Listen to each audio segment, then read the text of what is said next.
오늘도 하나님 말씀이 우리에게 생명이 되는 줄로 믿습니다. 이 말씀이 우리를 위로할 줄로 믿습니다. 하나님의 말씀이 우리에게 힘 주실 줄로 믿습니다. 지치고 힘들고 넘어지고 어려운 상황 가운데 있는 성도들 가운데 하나님께서 말씀으로 다시 하늘의 새 힘 주실 줄로 믿습니다. 1절 보시면 아들들아 아비의 훈계를 들으며 명철을 얻게 주의하라, 그렇게 시작하고 있습니다. 자, 오늘 본문은요, 아버지가 아들에게 교훈을 주는데 그 아버지가 자기 아버지에게 들었던 그 교훈을 그대로 다시 아들에게 전하는 겁니다. 그러니까 할아버지의 교훈을 지금 전하고 있는 거예요. 지혜를 사랑하라는 권면이고요, 그 지혜를 사랑할 때 얻는 영광에 대해서 말을 하고 있습니다. 아들들아, 그렇게 시작하죠. 내 아들아가 아니라 아들들아 복수 형태로 쓰고 있습니다. 자, 어떤 특정한 자기 아들, 한 아들을 의미하는 것이 아니라 모든 자식들을 말하는 거죠. 그리고 모든 후손들을 말하는 것입니다.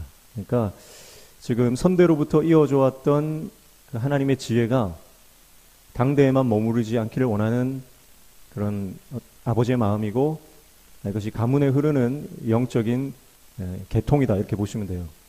그래서 모든 후손들에게 이 하나님의 지혜의 말씀이 전수되기를 원하는 그런 마음이다, 이렇게 보시면 되고요. 또 넓은 의미로는 지혜를 얻기를 원하는 모든 사람들, 그 사람들을 향해서 말씀하시는 것이다, 이렇게 볼 수 있습니다.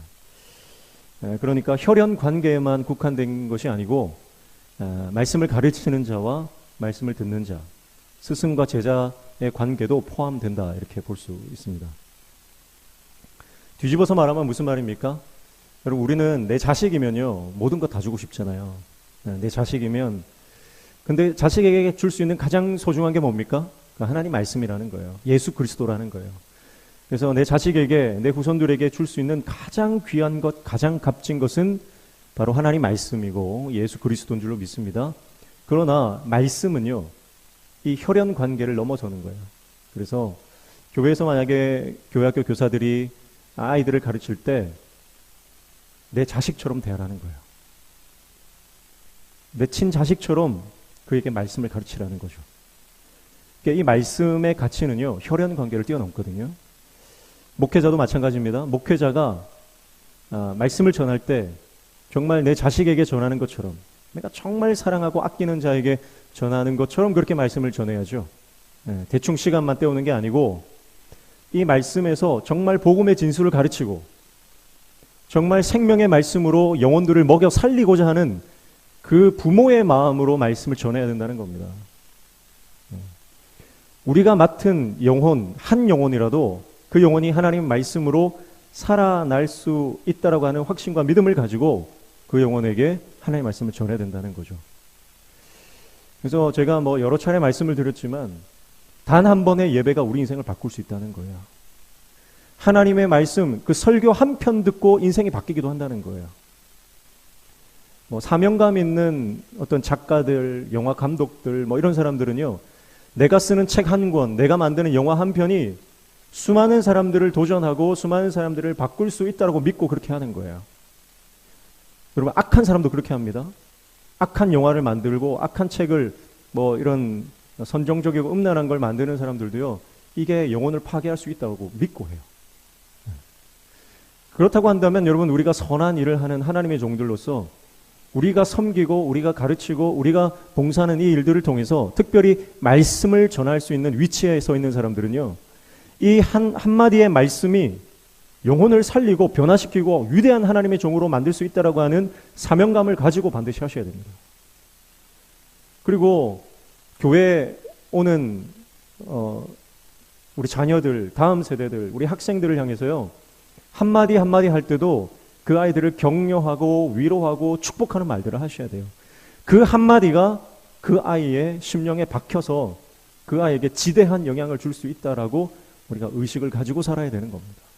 그래서 어떻게 해서든 우리 안에 말씀을 채워야 됩니다. 말씀을 채우면 말씀이 나와요. 여러분, 말씀을 안 채우고 세상 것으로 채우면 결정적인 순간에 세상적인 게 튀어나옵니다. 예. 밤새도록 사극 보고 드라마 보다가 기도하면 기도 자리에 하나님 아바마마 한다 그랬잖아요. 내 안에 가득한 것이 결국은 밖으로 튀어나오는 거예요. 내 안에 하나님의 말씀으로 충만하면 내가 작은 아이 하나를 봐도요, 그 아이를 향해서 말씀으로 축복해 줄 수가 있어요. 말씀으로 충만한 하나님의 종들 다 되시기를 축복합니다. 그래서 만날 때마다 하나님의 말씀으로 영적인 언어를 쓰셔야 됩니다. 그럴 때 여러분, 우리가 맡고 있는 작은 아이들, 또 학생들, 청년들, 또 우리 구역의 식구들, 교회에 나온 지 얼마 되지 않은 지체들이 우리를 통해서 그 지혜의 말씀, 예수 그리스도께로 가는 놀라운 역사가 일어나게 될 줄로 믿습니다. 그래서 아들들아, 그렇게 말하죠. 아들들아. 말씀을 배우기 원하는 모든 이들을 향해서 이 말씀을 지금 주고 있는 거예요. 그래서 아비의 훈계를 들으며 명철을 얻기에 주의하라, 그렇게 말했죠. 주의하라라고 하는 것은요, 조심하라는 뜻이 아니에요. 여기에서 주의하라, 명철을 얻고 아비의 훈계를 듣는 것에 주의하라라고 하는 것은 이 주의하는 카샤브라는 동사에서 나왔어요. 이것은 연구하다는 뜻입니다. 연구하다라고 하는 뜻이에요. 그러니까 단순히 말씀을 듣는 것만으로 부족하다는 거예요. 말씀을 들으면 믿음이 생기죠. 그러면 그 생기는 믿음으로 더 말씀을 파고 들어가야 돼요. 말씀을 연구하고 묵상하고 내 삶에 어떻게 이 말씀대로 살아갈 것인지 적용하는 것이 필요하다는 겁니다. 주일날 교회에 와서 말씀을 듣고 은혜 받았다. 그걸로 끝나면 안 된다는 거예요. 말씀을 듣고 은혜를 받았다면 그 말씀을 내 삶에 어떻게 내가 체득화시킬 것인가, 내가 어떻게 이 말씀대로 살 것인가, 그리고 이 말씀의 더 깊은 뜻은 무엇인가 하나님 앞에 묻고 공부하고 연구하고 묵상하고 암송하고 그런 시간들이 필요하다는 거예요. 주의하라, 연구하라는 겁니다. 사랑하는 성도 여러분, 말씀의 사람 되시기를 축복합니다. 말씀의 사람이 되어야 돼요. 말씀을 그저 듣고 흘려버리는 것이 아니라 내가 말씀 안에 들어가야 돼요. 그러기 위해서는 늘 하나님의 말씀, 그 훈계, 그 명철을 내가 연구하고 묵상해야 된다는 거죠. 2절 보면 내가 선한 도리를 너에게 전하노니 내 법을 떠나지 말라 말씀하죠. 선한 도리, 이 선한 도리는 지혜의 모든 다른 표현들이에요. 훈계, 명철, 또 선한 도리, 결국은 지혜를 다 말하는 것인데 하나님의 법이죠. 그 법을 떠나지 말라는 것입니다. 왜냐하면 3절이에요. 나도 내 아버지에게 아들이었으며 내 어머니 보기에 유약한 외아들이었노라, 그렇게 말씀해요. 내가 연약했다. 나도 어린 자녀였다. 그런데 내가 그 법을 떠나지 않고 살았더니 지금 하나님의 은혜를 받고 있다라고 하는, 지금 이 말을 듣는 자녀들은 아버지가 지금 어떤 위치에 있는지를 알잖아요. 그러니까 지금까지 내가 살아왔던 것, 그거 하나님 법을 떠나지 않았기 때문이다. 지금 이만큼 내가 하나님의 복을 받고 사는 것, 그것이 다 내가 말씀 안에 거했기 때문이다 라고 하는 것을 말하는 겁니다. 그래서 이 앞에는요, 키라고 하는 왜냐하면이라는 것이 생략되어 있어요. 자, 여기에서 유약한 외아들이라고 하죠. 유약한 외아들. 이것은요, 연약하다는 뜻이죠. 연약했고요. 그리고 외아들이다 할 때 이 외아들, 유일하다는 뜻이죠. 유일하다. 외아들이니까 아들이 하나밖에 없는 아들이니까요. 외동이라는 뜻이죠. 여기서 말하는 유일한 야히드라고 하는 단어는요, 아브라함이 이삭을 부를 때 썼던 단어입니다.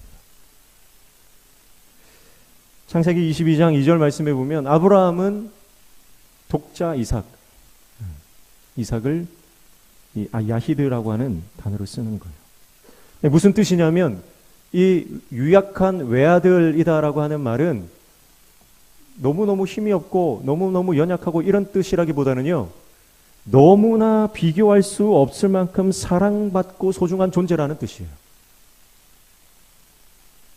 유약한 외아들이다 그러면 우리는 약하고 작고 여리고 이런 뜻으로 보이지만 사실은 그 뜻의 이면에는 너무너무 소중하고 너무너무 귀중하고 너무너무 사랑받는 존재임을 표시하는 단어라는 거예요.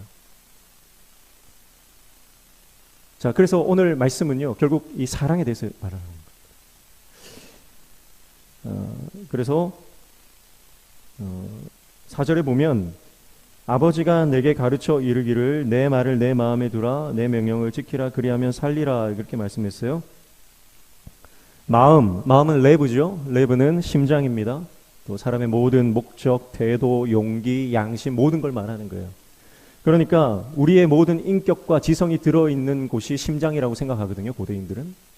그러니까 이 심장에 하나님의 말씀을 두라는 거예요. 지혜를 두라는 거예요. 이 명령을 지키라는 겁니다. 그래야 산다는 거예요. 그러면서 이 말을 이제 소개하는데 5절부터 9절까지가 내가 내 아버지께로부터 들었던 교훈의 내용을 이제 말씀을 하고 있습니다. 자, 결론은 그거예요. 지혜와 사랑에 빠지라는 거예요. 지혜와 사랑에 빠지라. 그래서 지혜가 너를 사랑하는데 얼마나 사랑하는지 비교할 수 없을 만큼 소중한 존재로 너를 사랑한다는 거예요. 지혜가 너를 사랑한다는 거예요.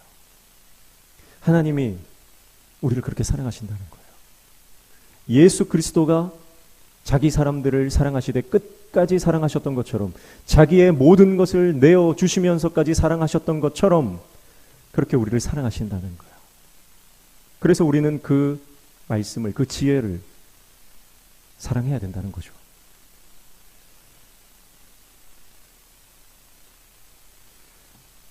그래서 5절에 다시 보시면요. 5절에 보면 지혜를 얻으며 명철을 얻으라 내 입의 말을 잊지 말며 어기지 말라 그랬어요. 여기서 얻으라라고 하는 것은요. 캐네. 얻으라라고 하는 건 산다는 뜻이에요. 산다. 그러니까 비용을 지불하는 걸 말하는 거예요. 대가를 지불하는 걸 말하는 거예요. 자, 하나님의 지혜를 얻기 위해서는 반드시 대가 지불이 필요하다는 거예요. 그래서 진리를 사라는 거예요. 지혜를 사라는 거예요. 하나님의 법을, 명령을 사라는 겁니다. 그걸 사기 위해서는 반드시 내가 대가 지불을 해야 된다라고 하는 것이죠. 비용이 얼마나 들든지 간에 그것을 반드시 사라는 거예요. 그리고 사되, 팔지는 말라고 말씀하는 거. 계속 사라는 거예요. 팔지 말고 사서 모아라는 거예요. 즉 무슨 말입니까? 소장 가치를 말하는 거예요. 이거는 가지고 있으면 복이 된다는 거예요. 이건 되팔려고 사는 게 아니라는 거예요. 이건 어떻게든 사서 모으려고 산다는 거예요. 이것을 내가 가질 수만 있다면 어떤 대가를 지불해서라도 이것을 반드시 사야 된다는 거죠. 마치 천국을 발견한 사람이 밭을 갈다가 그 안에 보물을 발견한 사람이 그 밭을, 모든 재산을 다 팔아서 그 밭을 사는 것처럼, 극히 값진 진주를 발견한 사람이 자신의 모든 것을 팔아서 그 진주를 구하는 것처럼 하나님 나라의 가치를 발견한 사람, 지혜의 그 가치를 발견한 사람은 내 모든 것을 다 포기하고서라도 그 지혜를 사야 된다. 지혜를 사야 된다는 거죠. 대가를 지불해야 된다는 겁니다. 여러분, 오늘 우리가 예수님을 모시고 살아가기 위해서 어떤 대가 지불을 하고 있습니까? 말씀과 동행하기 위해서, 하나님의 영광을 위해서 내가 어떤 대가 지불을 하고 있습니까? 내가 살아가는 인생 가운데 대가 지불이 필요합니다. 대가 지불을 해야만 반드시 하나님의 영광을 봅니다. 오늘날 많은 교회들이 대가를 지불하지 않으려고 합니다. 그저 지금까지 해왔던 것처럼 현실에 안주하고 여기가 좋사오니 하고 살아갑니다. 그러면 절대 부흥은 일어나지 않습니다. 부흥은 반드시 대가 지불이 필요해요. 그래서 내가 내 죄를 회개하는, 그래서 다른 사람들이 내 죄를 알고 내 민낯이 드러나고 하나님 앞에 나의 부끄러움이 드러나는 그 대가 지불이 필요해요. 회개라고 하는 대가 지불이 필요합니다. 그래야만 부흥이 일어나요. 에즈버리 신학교에서 부흥의 놀라운 역사가 일어난 것도 몇몇 학생들의 그 회개가 있었기 때문이에요. 회개가 없으면 부흥은 일어나지 않습니다. 교회가 성장하고 부흥하기를 원하는데 아무도 대가 지불을 하지 않는 거예요. 헌신도 하지 않고 헌금도 하지 않고 그렇다고 봉사도 하지 않고 아무것도 하지 않고 그저 받아 먹으려고만 한다면요, 부흥은 일어나지 않는 거예요. 한 사람이 썩어져야 됩니다. 그 한 사람이 헌신하고 희생하고 봉사하고 그 사람의 그 대가 지불이 있을 때에 그 한 사람을 통해서 부흥이 시작되는 거예요. 또는 우리 인생 가운데 하나님의 영광을 보기는 원하고 하나님의 은혜를 받기는 원하고 하나님께서 우리 인생 가운데 역사해 주시기를 간절히 원하면서도요, 나는 기도의 시간을 하나님께 드리지 않고요, 헌신의 시간을 드리지 않고요, 내가 가진 것을 하나님께 드리는 것을 인색하게 아끼고, 그렇게 대가를 지불하지 않으면 무슨 은혜가 임하고 무슨 부흥이 일어나겠습니까? 오히려 신앙적으로 도태되는 것입니다. 그래서 반드시 영적인 부흥을 얻기 위해서는요, 대가 지불이 필요하다는 거죠. 오늘 오전에도 말했지만 하나님께서 모든 우상들, 모든 그 주상들 다 찍어버리라는 거예요. 사실 그 주상이라고 하는 것은 사실 기둥이라는 의미가 있거든요. 그러니까 어쩌면 우리 인생 가운데 우리 인생의 든든한 버팀목이 될 만한 것들이에요. 그런 것들이 우상이에요. 세상적으로는요, 이게 꼭 필요한 거예요. 근데 하나님께서 그거 가차없이 깨버리라, 찍어버리라, 불태워버려라 말씀하시는 거예요. 그것을 포기하는 대가 지불이 있을 때에 우리 인생 가운데 영적인 복이 임하기 시작하는 겁니다. 여전히 내가 세상 것 붙잡고 그거 없으면 내가 못 살 것처럼 전전긍긍하고 살면 영적인 놀라운 복을 우리가 경험할 수가 없는 거죠. 사랑하는 성도 여러분, 오늘 하나님께서 우리에게 원하시는 헌신이 있습니다. 어떤 이에게는 어떤 물질의 헌신을 요구하실 수도 있고요, 어떤 분에게는 내가 가진 은사로 내가 섬기기를 요구하시는 그 대가 지불을 요구하실 수 있습니다. 사람마다 가진 은사가 다르고 사람마다 봉사할 수 있는 여건들이 다 다르죠. 그러나 하나님께서는 반드시 말씀하신 게 뭐냐면 우리 인생 가운데 네가 할 수 있는 헌신을 해라는 거예요. 지금 네가 할 수 있는 헌신, 지금 네가 할 수 있는 투자를 해라는 거예요. 하나님 나라를 위해서 투자하라는 겁니다. 나의 시간과 나의 열심과 나의 열정과 나의 건강과 나의 재정까지도 하나님 앞에 드릴 때에 그것이 영적인 복이 되어 우리 가운데 돌아옵니다. 우물물을 퍼서 마시기 위해서는 마중물을 부어야 하는 겁니다. 내가 지금 손에 쥐고 있는 것 아까워서 마중물로 드리지 못하면 영원히 샘솟는 우물물을 우리는 마실 수 없습니다. 그러나 내가 가진 것, 이것을 하나님께 마중물로 부어 드릴 때에 우물에서 물이 솟아서 나오게 되는 거죠. 그게 대가 지불입니다. 지금 내가 이거 놓치면, 내가 이거 없으면 끝장날 것 같은 그런 현실적인 상황 가운데서도 인색하지 않게 주님께 기쁨으로 드리면요, 하나님은 우리가 감당할 수 없는 복을 우리에게 주신다는 거예요.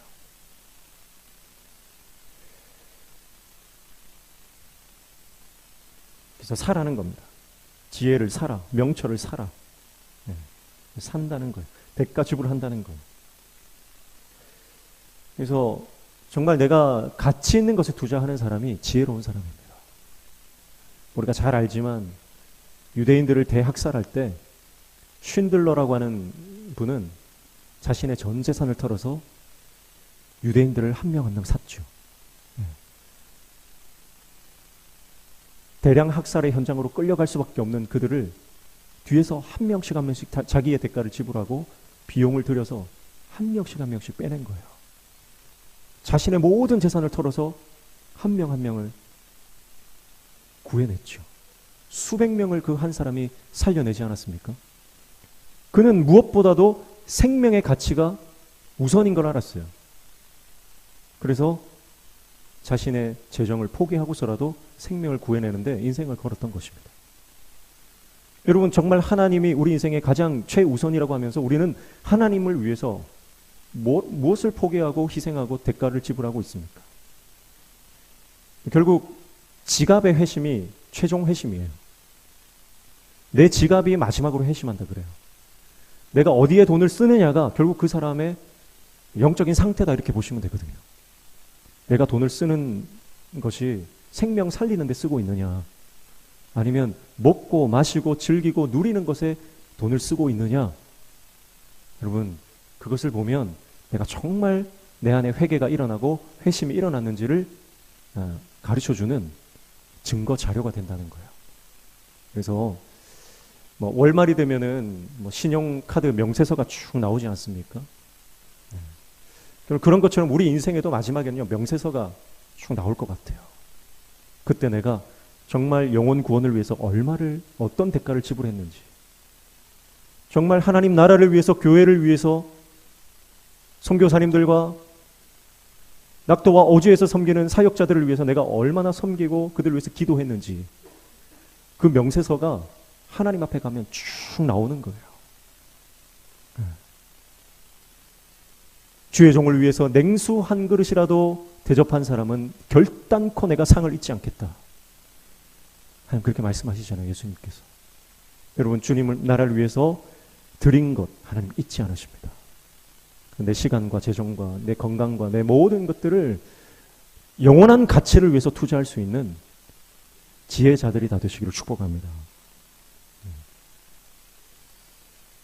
6절에 보면 지혜를 버리지 말라, 그가 너를 보호하리라. 그를 사랑하라, 그가 너를 지키리라. 그렇게 말씀하죠. 오늘 말씀의 핵심 구절이라고 볼 수 있어요. 지혜를 사랑하라는 거예요. 지혜를 사랑하라. 자, 지혜는 잠언에서는 의인화되었다 그랬죠? 그런데 남성이 아니라 여성이라고 그랬습니다. 지혜는, 우리 성경에는 다 글을 돼 있지만 원문으로 본다면 그녀를 사랑하라는 거죠. 그녀를 사랑하라. 지혜는 여성 명사로 되어 있어요. 그녀와 사랑에 빠지라는 겁니다. 근데 그녀는 누굽니까? 세상이 아니고 바로 말씀이라는 거예요. 사람을 사랑하는 것이 아니라 하나님을 사랑하라고 말씀하는 거예요.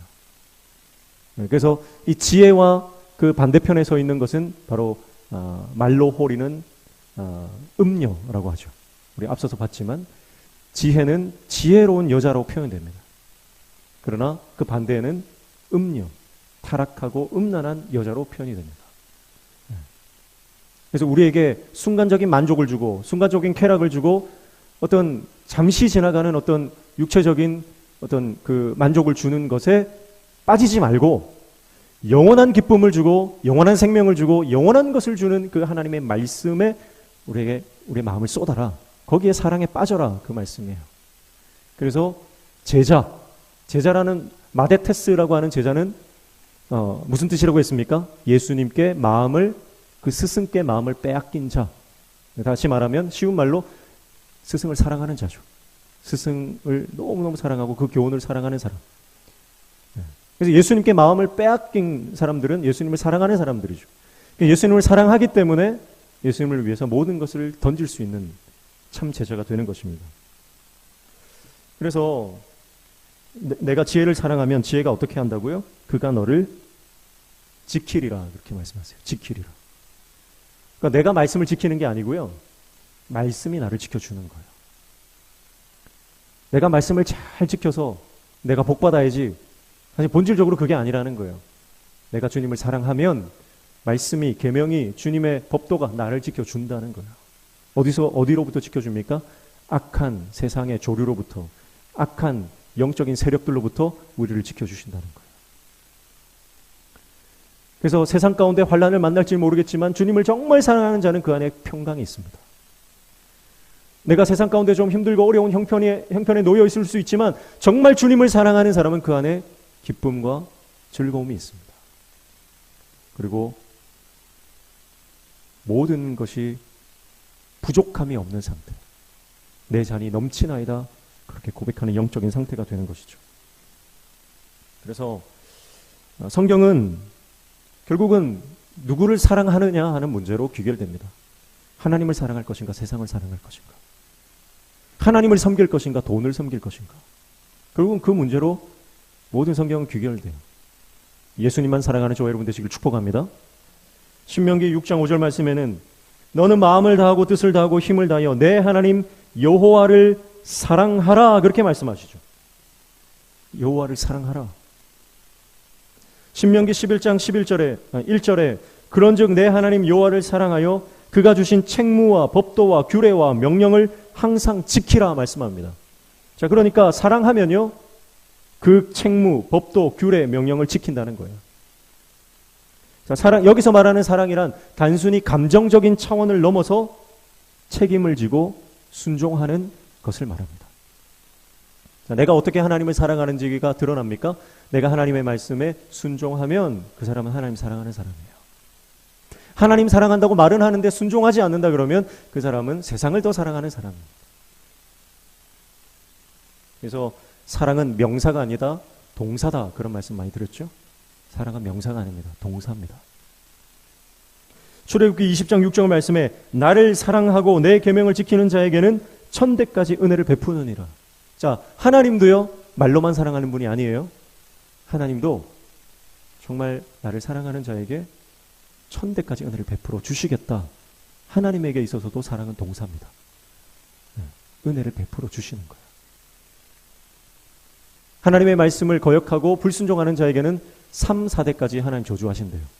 그러나 하나님의 명령을 순종하고 사랑하는 자에게는 1000대까지 은혜를 베풀어 주신다. 그렇게 약속하셨죠. 지난번에 살펴봤지만 3, 4대라고 하는 것은 아주 짧은 순간을 말하는 것이고요. 1000대라고 하는 것은 영원한 시간을 말하는 거예요. 하나님의 진노는 짧습니다. 그러나 하나님의 은혜는 영원합니다. 신명기 11장 22절 너희 하나님 여호와를 사랑하고 그의 모든 도를 행하여 그에게 의지하면 24절에 너희의 발바닥으로 밟는 곳은 다 너희의 소유가 되리니 아멘. 하나님을 사랑하는 자, 그 계명을 지키는 자는 네가 발로 밟는 그 땅을 다 내가 너희에게 주겠다. 신명기 11장 25절에 너희가 밟는 모든 땅 사람들에게 너희를 두려워하고 무서워하게 하시리니 너희를 능히 당할 사람이 없으리라. 그렇게 말씀해요. 너희를 능히 당할 사람이 없으리라. 무슨 말입니까? 하나님을 정말 사랑하는 사람은 이 땅 가운데서 그 누구도 그를 함부로 할 수 없다는 것. 7절에 보면 지혜가 제일이니 지혜를 얻으라. 내가 얻은 모든 것을 가지고 명철을 얻을지니라. 자, 제일이다라고 하는 것, 레시트라고 하는 것은 처음이고 근원이고 시작이고 최고의 가치다. 그렇게 말씀을 드렸죠. 지혜가 최고의 가치다. 지혜가 최고의 가치니까 그것을 얻으라, 사라. 비용을 지불해라. 그래서 그 지혜를 소유한 사람이 되어라. 그렇게 말씀하죠. 자, 이게 이제 사랑의 특징입니다. 사랑의 특징. 레시트, 1순위가 된다는 거예요. 내가 사랑에 빠지면요, 아무도 보이지 않습니다. 그 사람만 보입니다. 그래서 다 여러분 옆에 계신 분과 결혼한 거 아닙니까? 여러 사람 보였는데 그 사람이랑 결혼할 리가 없잖아요. 그 사람이 보이기 때문에, 그 사람만 보이기 때문에 결혼하는 거예요. 네. 결혼하고 나서 정신 차리고 보면 내가 무슨 짓을 한 거지 이렇게 되지만 그때만큼은 그 사람만 보이는 거예요. 네. 더 나아가서 부모는 어떻습니까? 부모는 자식만 보이는 거예요. 부모는 자식만 보입니다. 애 학교 보내놓고 똑같은 교복을 입고 똑같은 체육복을 입고 수많은 아이들이 있어도 내 새끼만 보이는 거예요. 그게 1순위입니다. 그게 레시트, 그게 처음, 제일이라는 뜻이에요. 여러분의 삶의 1순위는 누굽니까? 남편입니까? 네, 다 아니라고 하시는 것 같습니다. 아내입니까? 아니면 자식입니까? 여러분의 삶의 1순위가 누굽니까? 아마 대부분은 아마 손주일 겁니다. 손주가 아마 1순위이신 분들이 많은 것 같아요. 어제도 보니까 유치부 그 토요 맘마스쿨 해가지고 유치부 아이들이 많이 와가지고 행사를 막 진행하는데 손주 장난감 들고 할아버지가 이렇게 뒤에서 막 평소에는 그런 모습을 보이시는 분이 아닌데 손주만 오면 어쩔 줄 몰라가지고 그게 다 할아버지 할머니의 모습이죠.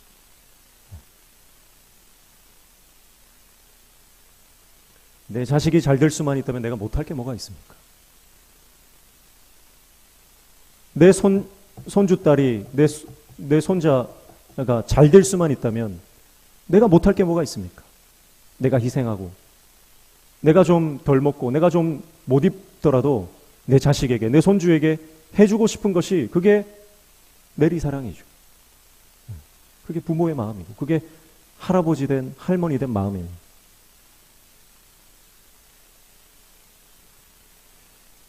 그만큼 지혜를 사랑하라는 것입니다. 사랑하는 성도 여러분, 지혜가 우리 인생의 1순위가 되시기를 축복합니다. 이 지혜는 바로 예수 그리스도입니다. 예수 그리스도가 우리 인생의 1순위가 될 때 우리의 삶은 놀라운 영적인 회복을 맛보게 됩니다. 예수가 내 인생의 첫 번째가 될 때 우리 인생은 영적으로 깊은 영성으로 들어가게 되는 것입니다. 8절에 보면 그를 높이라 그리하면 그가 너를 높이 들리라 만일 그를 품으면 그가 너를 영화롭게 하리라. 이것도 사랑의 두 번째 특징이에요. 사랑하면 상대를 높여줍니다. 사랑하면 높여주게 돼 있어요. 정말 사랑하면요, 그 사람의 장점만 보입니다. 그래서 콩깍지가 씌어가지고요, 처음에는 그런 사람인지 모르고 결혼하는 거예요. 사랑하기 때문에 장점만 보입니다. 왕이 거지를 사랑하면 그 거지는 더 이상 거지가 아닙니다. 왕이 거지를 사랑하면 그 거지는 귀족이 되는 겁니다. 왕이 거지를 사랑해서 그 거지와 결혼을 하면 그 거지는 왕비가 되는 겁니다. 여러분, 누구의 사랑을 받느냐가 중요합니다. 여러분, 하나님의 사랑을 받으시기를 축복합니다. 하나님의 사랑을 받으면 더 이상 우리는 이 세상에 속한 사람이 아닙니다. 신분의 변화가 반드시 일어납니다. 정체성의 변화가 반드시 일어나는 거예요. 근데 우리는 여전히 거지인 것처럼 살아가.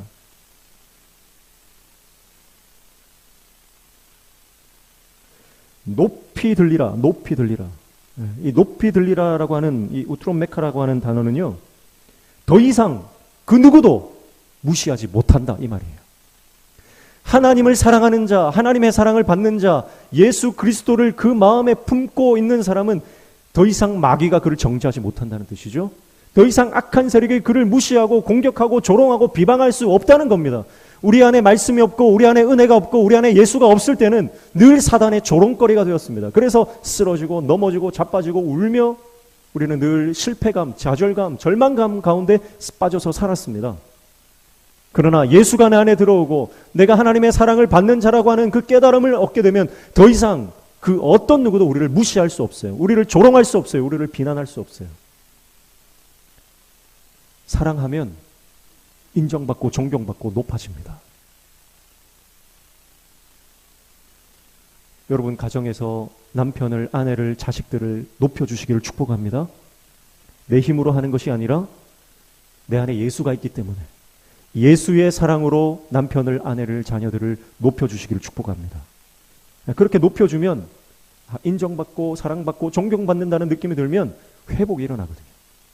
모든 관계가 그렇습니다. 우리 교회 안에도 끊임없이 서로가 서로를 높여주시기를 축복합니다. 구역원들은 구역장을 높여주십시오. 구역장은 구역원들을 높여주십시오. 선교회 회원들은 기관의 리더들을 높여주시고 리더들은 따라오는 회원들을 높여주십시오. 칭찬하고 격려하고 위로하고 끊임없이 높여주는 거예요. 그게 사랑이에요. 성도들은 목회자를 높여주고 목회자는 성도들을 높여주는 거예요. 어디를 가든지 교회 자랑, 성도 자랑, 목회자 자랑, 그게 하나님 기뻐하시는 겁니다. 늘 여러분 사랑하니까 가능한 거예요. 네. 세상적인 시각으로 보면 부족한 게 왜 없겠습니까? 근데 여러분, 아무리 못난 자식이라도요, 어디 가서 자식 흉보는 부모가 있습니까? 자식 흉보는 부모는 제대로 된 부모가 아니라고 볼 수 있는 거예요. 아무리 못난 자식이라도요, 내 자식 잘난 것 어떻게든 찾아내서 그거 자랑하는 게 부모입니다. 여러분, 제일 못난 게 뭐냐면 다른 데 나가서 교회 흉보고 성도 흉보고 목회자 흉보는 게 그게 제일 못난 거예요. 오늘 우리가 어디를 가든지 서로 격려하고 칭찬하고 위로하는, 높이 세워주는 저와 여러분 되시기를 축복합니다. 지난주에 장례식을 갔는데 장례식에서 예전에 목사님을 만났어요. 그래서 목사님께 별 할 말이 없더라고요. 그래서 무슨 얘기를 했냐면 하나님께서 그 순간에 좀 지혜를 주셨던 것 같아요.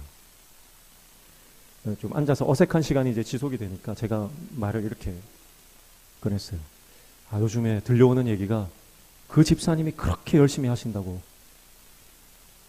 이렇게 늘 술 마시고 그 문현동 일대를 비틀거리면서 다니던 그 집사님이 지금 완전히 새벽 기도, 오전 예배 찬양 인도도 하고 구역장이 되어서 구역원들을 너무 잘 챙기고 그런 소리가 들리더라면서 칭찬을 막 했더니 목사님이 너무너무 좋아하시더라고요.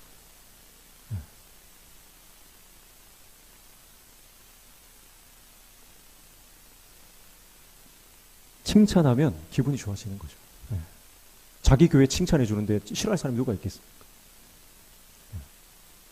하물며 남의 교회를 칭찬해도 기분이 좋아지는데요.